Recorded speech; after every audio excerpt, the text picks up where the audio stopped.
بسم اللہ الرحمن الرحیم۔ قرآن کریم میں اللہ رب العزت نے فرمایا ہے وَمِن شَرِّ حَاسِدٍ اِذَا حَسَد۔ کیا فرمایا؟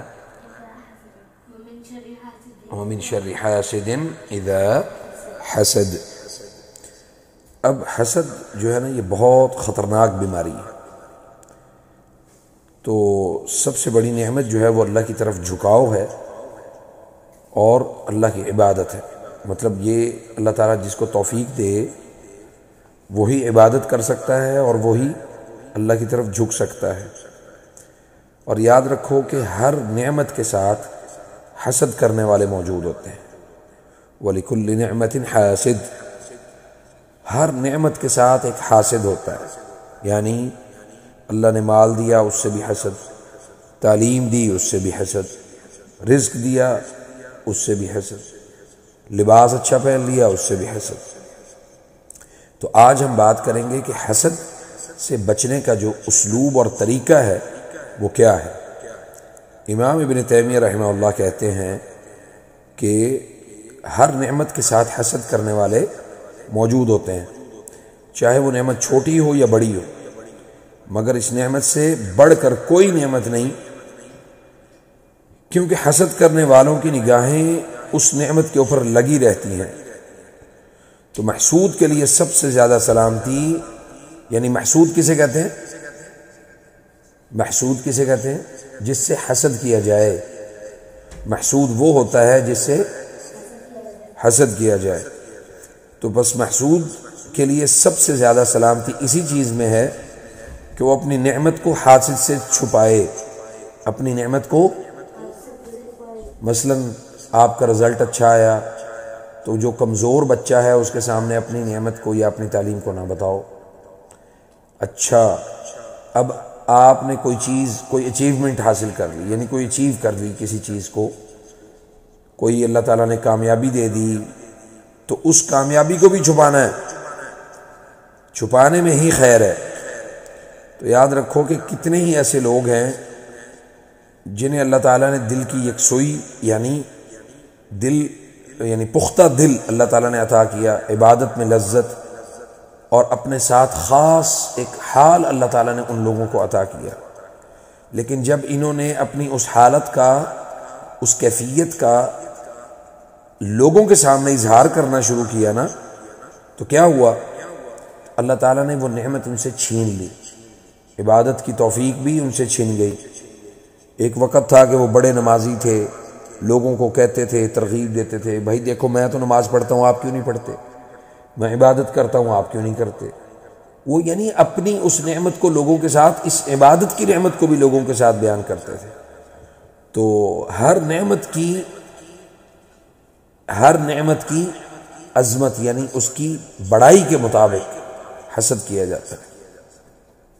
نعمت کی عظمت کے مطابق اس پر حسد کیا جاتا ہے۔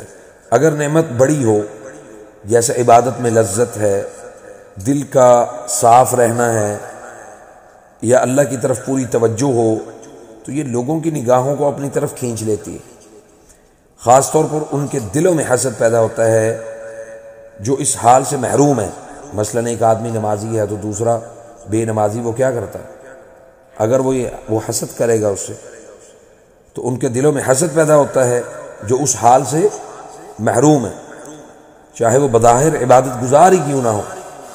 تو ابن تیمیہ رحمہ اللہ نے واضح کیا کہ اس نعمت کی حفاظت کا بہترین طریقہ اسے چھپانا ہے۔ جو شخص اپنے دل کے حال کا اظہار کرتا ہے یا اپنے خشوع اور قرب کو بیان کرتا ہے، وہ اکثر اس کے زوال میں مبتلا ہوتا ہے، کبھی ریا اور خود پسندی کی وجہ سے، کبھی حاسدوں کی نظر لگنے کی وجہ سے، اور کبھی اس لیے کہ اللہ اپنے بندے سے راز چھپانے کو پسند کرتا ہے۔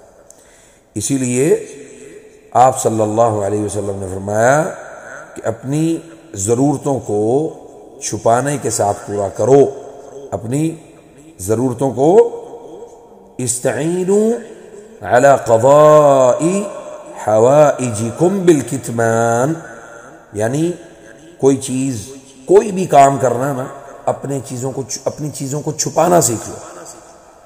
یہ نہیں کہ ماں باپ سے چھپانا ہے، بلکہ حاسد سے چھپانا ہے۔ اب ہم اپنی چیزیں بیان کر رہے ہوتے ہیں نا سب کے سامنے جا کے، میرے بابا نے یہ لیا، ہم نے یہ لیا، ہم نے وہ لیا، فلاں کیا۔ جب تک آپ اپنی چیزوں کو چھپاتے رہو گے کامیاب رہو گے۔ تو یہ اصول صرف دل کے حال تک محدود نہیں ہے، بلکہ ہر کام پر لاگو ہوتا ہے۔ وہ منصوبے جو ابھی مکمل نہیں ہوئے، یعنی وہ کام جو ابھی پورے نہیں ہوئے، وہ رزق جو ابھی ظاہر نہیں ہوا ہے، مطلب ایک رزق ہے اللہ تعالیٰ نے چھپا کے رکھا ہوا ہے، ملنے والا ہے، اس رزق کو بیان نہ کرو۔ اور وہ علم جو ابھی پختہ نہیں ہوا، اور وہ عبادت اور وہ اطاعت جس کے لیے بندہ ابھی کوشش کر رہا ہے، تو اس کے لیے کیا ہوتا ہے کہ اس کے لیے ضروری جو چیز ہے وہ ہے کہ بندہ زیادہ جتنا اپنے حال کو چھپائے اور جو کچھ اس کے رب کے درمیان ہے اسے راز رکھے، اور اتنا ہی زیادہ برکت اور ثبات یعنی اس چیز کے اوپر اللہ کی طرف سے اس بندے کو نصیب ہوتا ہے۔ تو نفوس آنکھوں سے متاثر ہوتے ہیں، نیتیں تعریف سے آلودہ ہو جاتی ہیں، دل جلدی بدل جاتا ہے، اور شیطان غرور اور خود پسندی کے لمحے میں گھات لگا کے بیٹھا ہوتا ہے۔ جب انسان خود پسندی یعنی کہ خود کو لوگوں میں معروف کروانے کی بات کر رہا ہو کہ جی میں فلاں، مطلب میں نے یہ کیا، میں نے ایسا کیا، تو پھر شیطان اس وقت بندے کے دل پہ حملہ کرتا ہے۔ تو ہم اللہ تعالیٰ سے دعا کرتے ہیں کہ وہ ہمیں اپنے ساتھ صدق دل سے اللہ تعالیٰ ہمیں جڑنے کی توفیق عطا فرمائے، ہمیں اپنے خوبصورت پردے میں چھپائے رکھے، اور ہمارے گناہوں کو اللہ تعالیٰ چھپا کے رکھے، اور لوگوں یا شیطان کو ہم پر قابو نہ پانے دے۔ تو حسد جو ہے نا وہ کیسے شروع ہوا؟ پھر بھائیوں کے درمیان، میں نے ابھی بتایا نا کہ بھائیوں میں سب سے زیادہ حسد ہوتا ہے، ہاں بہن بھائیوں میں، بہنیں پھر بھی کم کرتی ہیں، بھائی آپس میں حسد بہت کرتے ہیں۔ وہ جی ابو نے بابا نے اس کو یہ چیز لے دی مجھے نہیں لے کے دی، اسی لیے نبی صلی اللہ علیہ وسلم نے باپوں کو یہ کہا ہے، حکم دیا ہے۔ باپوں کو کیا حکم دیا؟ جب میری بات غور سے سنو، باپوں کو کیا حکم دیا؟ اعدلوا بین ابنائکم و اولادکم، اپنی اولادوں اور اپنے بیٹوں کے درمیان عدل کرو، ٹھیک ہے؟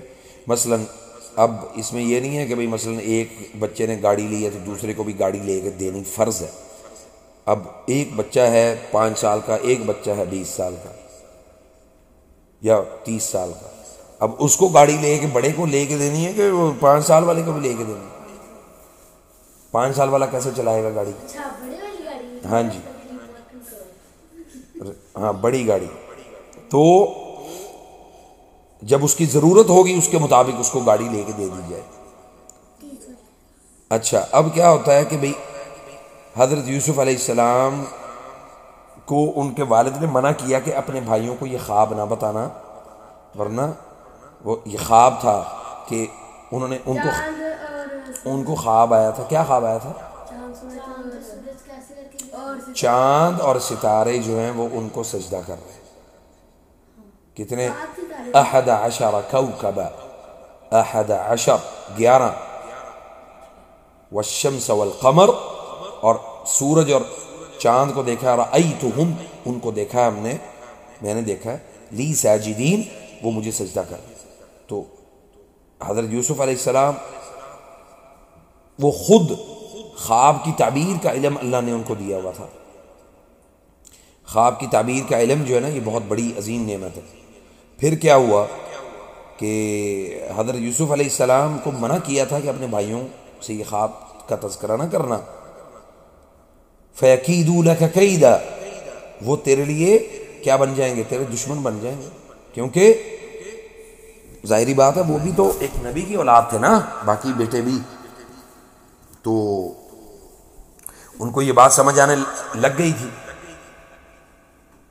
تو حضرت یوسف علیہ السلام دنیا میں سب سے پہلے جو حسد کی جو مثال قائم ہوئی نا سب سے بڑی، ویسے تو وہ جو دو بھائی تھے ہاروت اور ماروت، نہیں ہاروت اور ماروت یہ تو فرشتے تھے، یہ جو سکھاتے تھے نا، لیکن وہ جو دو بھائی تھے جنہوں نے آپس میں ایک دوسرے کو قتل کر دیا تھا نا، کہ ایک نے کہا تھا کہ بھی میری قربانی اللہ نے قبول کر لی، دوسرے نے کہا میری قربانی قبول نہیں کی، وہ کیا نام تھا ان کا؟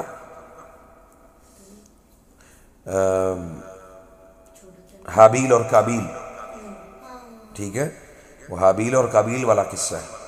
تو ہوا کیا کہ اللہ تعالیٰ نے یہ حسد جو ہے نا، یہ ایک ایسا مرض ہے، یہ بیماری ہے پوری، کہ ایک آدمی اگر اپنے دل میں کسی دوسرے کے لیے کینہ اور بغض رکھ لے تو وہ دوسرے کو متاثر کرتا ہے۔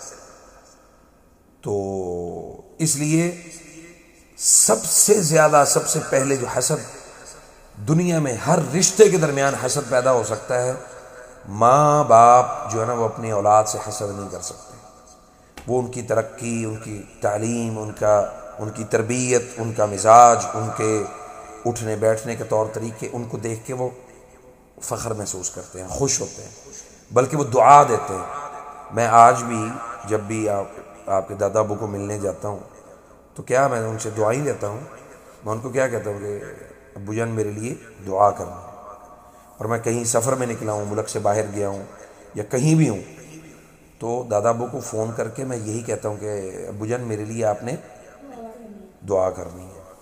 تو ہمیشہ ایک کوشش یہ کرو کہ بھی اپنے ماں باپ سے جتنی ہو سکتا ہے اپنے لیے دعائیں سمیٹو، جتنا ہو سکتا ہے کہ بابا میرے لیے دعا کرے، تو ماں باپ کی دعا رد نہیں ہوتی،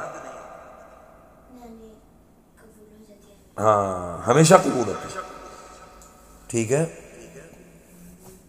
اور ماں باپ کو تنگ کرنا یہ جرم ہے، یہ نبی صلی اللہ علیہ وسلم نے فرمایا رضا اللہ رضا الوالدین، والدین کی خوشی میں یعنی والدین کی رضا میں اللہ کی رضا ہے، وسخط اللہ وسخط الوالدین، اگر والدین آپ سے ناراض ہو گئے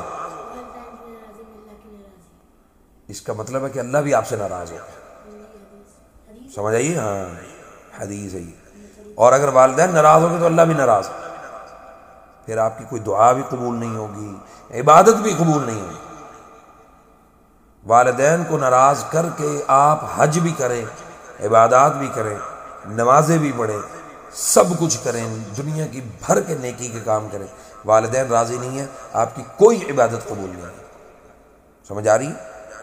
اس لیے والدین کو کبھی بھی ناراض نہیں کرنا، اور سوچنا بھی نہیں ہے کہ بھئی ہم ایسا کوئی کام کریں کہ جس سے ہمارے ماں باپ کو تکلیف ہو یا ہمارے ماں باپ ہم سے ناراض ہو جائیں۔ اگر ناراض ہو گئے تو کیا ہوگا؟ اس کا نقصان ہوگا کہ فائدہ ہوگا؟ نقصان ہوگا۔